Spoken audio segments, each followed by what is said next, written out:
everybody and welcome on my YouTube channel. You are with Alendris and today I'm on the test server. Nothing new on this test server, but I would like to do for you a little surprise. Lot of viewers asked me about some top and I will begin a serial of tops, and today it will be the top worst heroes that we have on Heroes Charge. Today, normally your ears will not bleed. I received finally my new microphone. I still need some time to configure it properly, but it's already far better. I know about it. So, even if you will miss all my mouse voices, it's finished. You will not have any more. Sorry. Today, this top will be my top. It's my opinion, so perhaps your opinion is different. Don't hesitate to tell me which hero is worst in your opinion in the comments. And let's begin this top by the 10th position. So many dimensions to explore, so little time. I begin this top with Enchantress. It could be a really good support, but unfortunately she's not possible to use. And why? When you check her statistics, she has around 50,000 of HP. In the training field, she doesn't have any boost of HP. She is squishy as fuck. And unfortunately, when you know the mechanic in Heroes Charge, if one hero is receiving more than 10% of his max HP as damage, he will be interrupted. For her, the problem is she can't cast any of her skill because most of the time she will be interrupted. And even with the legendary skill that they add, Dark Shield, who could be not bad when you read the description of the skill, she's just horrible and actually we can't use her. This fight is a perfect illustration why we can't use actually Enchantress in the metagame. Watch carefully. One skill, okay. Second skill, interrupted. Okay. Third skill, she died already and she is not able to do nothing. And you can see that my composition was protecting her against Arcane Sapper, and she received one arrow from Vengeance Spirit and one skill from a Puppet Master, and she's died. So without to do nothing, like you could see, and we can check her statistics. 11,000 damage, and not only damages, absolutely nothing. She launched one skill during all fight. I'm just in it for the free food. I'll work for whoever feeds me best. In 9th position, we have Deathgore. Deathgore who is a tank. He looks like a low-cost version of Bristleback that we have in Dota 2 and who is just amazing. And the problem with this hero is that due to his position, who is behind tanks that he should protect, he is not able to do his role of a tank. It's the first problem. Second problem, when we are checking his skill, he has nothing to deal damages. So if it was just that, we can tell that it's a tank and he's not here to deal damage. He has no crown control, and just he has one armor debuff who is not crazy horrible, but we have far better in the game. So finally, bad position, bad damage, no crown control, and a little debuff who is not so bad, but this hero finally is far behind most of heroes in front lane and nobody is using him. For Deathgore, you will see exactly about what I'm speaking. He's protected in this team. It's a frontliner for sure, but I use a team who is messing the battlefield, so he don't get all damages in the face. And you will see, he will use his ultimate. Wow, amazing. And finally, he's still in the front lane for the moment. Fortunately, I have some other heroes who are doing something on the battlefield. And he's dead. He's dead. He didn't do nothing. He launched one skill to break the armor of one target and use his ultimates and die. I will go to the end. Nine-tailed. Pop, pop, pop. Fight is over. Amazing statistics, 21,000 damage. So we can tell that he was on the battlefield. We don't know exactly what he was doing there, but he was on the battlefield trying to get some damages and to do something. No. Forget about him, really. I curse you! With Brute in 8th position, we continue with heroes who came from Dota 2, and this hero is also amazing in Dota 2, it's Axe, but in Hero's Charge is just horrible. The only positive point is that you can push him red 4 as level 107, so if you want to waste some resources, you can do it. The second problem of this hero is his magical resistance. 550 magical resistance for a frontliner, for a tank, it's just too low, and this hero can be burst by anything with magical damage. Okay, against physical, he can hold a while, but it's ridiculous. And finally, when you are checking his skills, he has no damage, he has absolutely no crown control, and for a tank, in the game actually, we have tanks who are doing damage, who are receiving damage, and who are also able to control enemies. Or, when they are not doing all, you have, for example, Cross Knight, who has a lot of crown control and who is able to hold really for a long time in front line as a tank. He has no damage, but other part, he compensates. For Brute, you have no compensation, you have a poor hero with no interesting skill, and even if he's legendary, nobody is using him. For Brute, I used a mirror composition, and you will understand the difference with one tank who is useful, with one tank who is useless. So, actually, we have the taunt of a Cross Knight, and on another side, we have Brute, who is on the battlefield, trying to hold some damages from the front line, and absolutely doing nothing. Can watch carefully what he is doing, it's just amazing. Perhaps he will finish Sapper. Oh, he did it! And he will die, so finally one composition, exactly the same composition, I just changed the tank. Cross Knight with red 3 till level 108, when Brute is already red 4.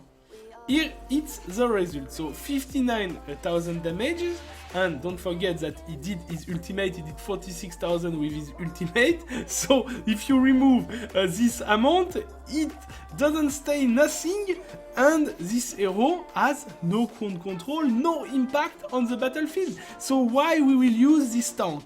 It's my question. Enjoy this! In 7th position, we have one hero who made me laugh for a long time till I discovered yesterday his skin. Because without skin, he is definitively in the top 10 worst hero. With this skin, he will be probably in the top 10 best heroes in Hero's Charge, but it's another deal. So, actually, why is in this position in the top worst? We have one hero who has the same problem than Brute, but little less, 630 of magical resistance, it's not enough for a tank. He has a bad position on the battlefield, so even if you want to put him as a frontliner, it's difficult to do. And for his skills, you have also some problem, because the skills are not doing any crown control, and the bump, with road bump, it's a ridiculous bump with bumping one hero for approximately 5 centimeters and with absolutely useless. So, no crown control, bad position, bad tanking, no DPS. You have one hero who is absolutely worst in every point, and that's why he is in this position. So, here is the highlight of Dope King without skin against a burst team. So he's nearly dead, already after the burst. And he will ultimate 2,605 times. Whew. Just amazing. Just amazing. I will accelerate the end of the fight. Watch carefully, you think that I'm died, huh? No. I have 9 tail fox.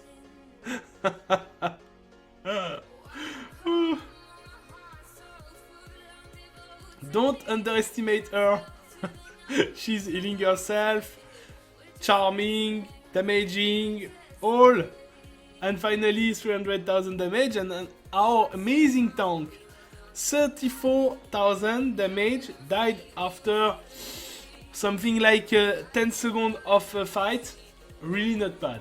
My people are peaceful. Some of us must forego the peaceful life to keep them safe. In 6th position we have a warrior monk, and I have to tell you that I absolutely don't understand the game design of this hero. Warrior monk is a tank, is a frontliner, is far in front, so it's difficult to protect behind someone, and when you are checking his statistic, low pool of HP, bad armor class, horrible magical resistance, so most of the time he die in some second and he can do absolutely nothing. And it's pity, because when you watch the skills that he has, you can see that he has 1, 2, 3 stun, and you think, oh, it's amazing, he will full stun enemies and it will be really good as a control tank. No, because finally all skills animation are pretty slow, and due to his low defensive statistics, he will be interrupted all the time and he will be able to do absolutely nothing as a frontliner. So nice job, this hero is just useless.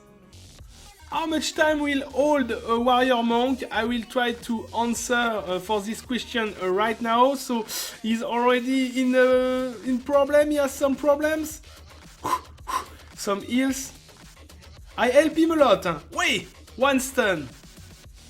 Who dealt 0 damage, but he dealt 1 stun. It's amazing. And finally, end of the fight. Thank you, Ninetale Fox, who will deal anything.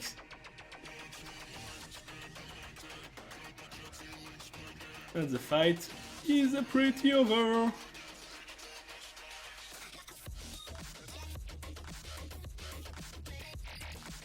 So statistics, 18,000 damage, and don't forget that his ultimate touched 5 targets, so it means you have 18 damage inside his ultimate. Really strong. Cut the rain! I will begin my top 5 with Cat Fencer. Cat Fencer who is just really funny, because when you know about the game design of this hero, you can only laugh. He has been designed like Albert Master, but he is the exact opposite.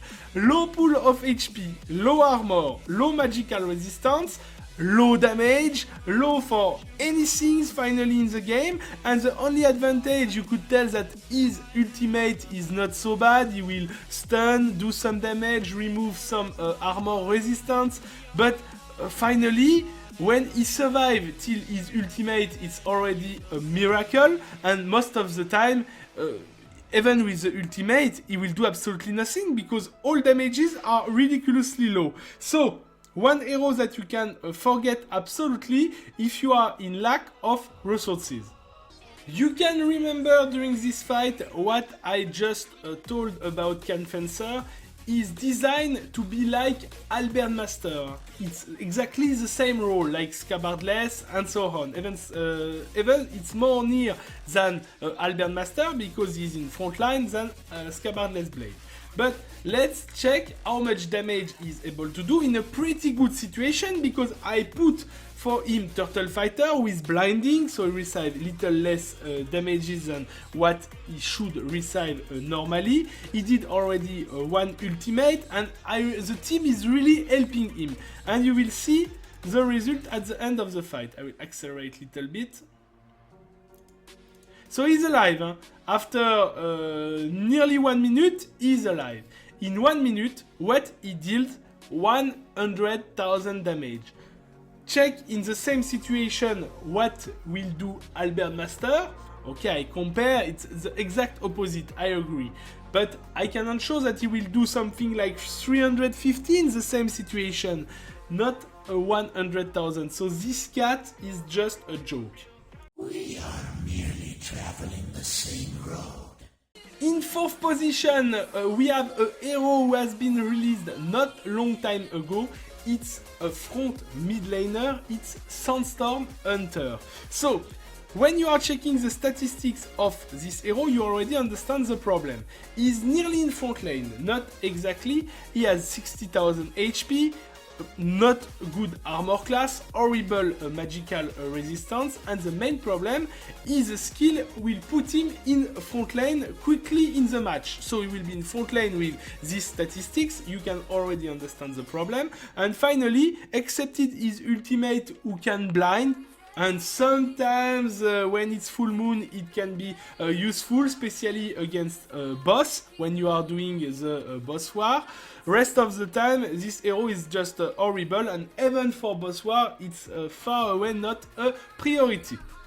I'm fighting a burst team without protection, so sure I will receive some damages, but don't forget that Sandstorm Hunter is a mid laner and he's dead after nothing, and if we check correctly, he did absolutely nothing.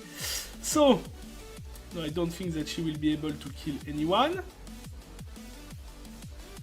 Oh, not so bad, huh? Not far! 1 versus 5, she will not do it. And finally, you will tell me that Hercule did the same, but Hercule is a frontliner. We know exactly his weakness, and we know how to protect him. The problem is that Sandstorm Hunter, you absolutely can't protect him, because even behind something, he will die exactly by the same way. Was that wise?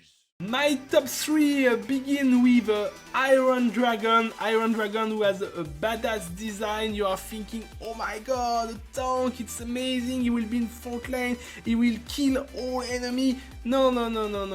Check his statistics. First of all, it's a mechanical hero, really important. He can get an important bonus of intellect, will change all his life. And for the rest, no HP, armor with just around 1000, horrible magical resistance, and about his skills, ultimate skill increases 1728 damage, it's a killing machine, even I'm not sure that he is able to kill a fly. Detonation orb, you can laugh if you are reading carefully. Torres, split out an orb toward an enemy target, dealing area damage upon detonation. If the orb kills the target, Torres receives extra energy. So, in some tales, there is an history that one day he killed someone with this orb. I never saw it, so I can't tell you if it's true or not. Blade Wings, it's the same, 1944, and magic scales increase magical resistance by 216, so after that he's not so horrible against magical damage. So you have one tank as a frontliner who is absolutely dealing no damage, who is not able to receive damage, and who has absolutely no crown control on the battlefield. So a garbage. In one word, we have nothing else to tell. I want to recall you that Iron Dragon is a tank with protection against magical damage. So normally he should survive, but not at all. He died so easily. So we will accelerate the fight. I showed exactly what I would. A tank who is not a tank and who will die even against magical damage when it's his strength. And finally, we will finish without so much problem. Thanks Scabardless and Witch. 71,000. And without surprise, for Cross Knight, it's not the same problem. We know absolutely that this hero will not deal any damage, but he has other strengths. It's not like Iron Dragon who has absolutely nothing for him. For my clan, I wield the power of the storm. In second position, we have a Lighting Master. Lighting Master who is an old hero, probably here from the beginning of Hero's Charge, but unfortunately, like all players nearly. After 10 level, you already understood that this hero will not be in your team anymore. One statistic is speaking for us, it's the magical power. Actually, is a red 3 with 4 items, even with legendary item and level 110, and he has less magical power than heroes who are only red 2 with 4 items without legendary skills. So, it's the first point. Now about his skills. The ultimate with increases damage by 2012. Ridiculous. Conductivity increases by 1044. Wow, it's amazing. One skill who can interrupt. Okay, I have nothing to tell about that except that it's no damage at all. The electrostatic field who try to compensate the low magical power of this hero, but even with that is still behind other heroes. And the ultimate, the legendary skill, super energy field, who will add some bonus by 2320, but another time it's just useless because this hero is so far behind that you can't compensate nothing with him. You will see during this fight one problem that we have for most of casters. They will be interrupted and they die pretty quickly. Look at that! He's dead already after 13 seconds of fight. He's in backlane, he was protected, he didn't even receive the spell of Puppet Master and he's already dead. So for sure he's not able to do anything, but even with that, I will be able to finish the match and to win, thanks Scabbardless Blade.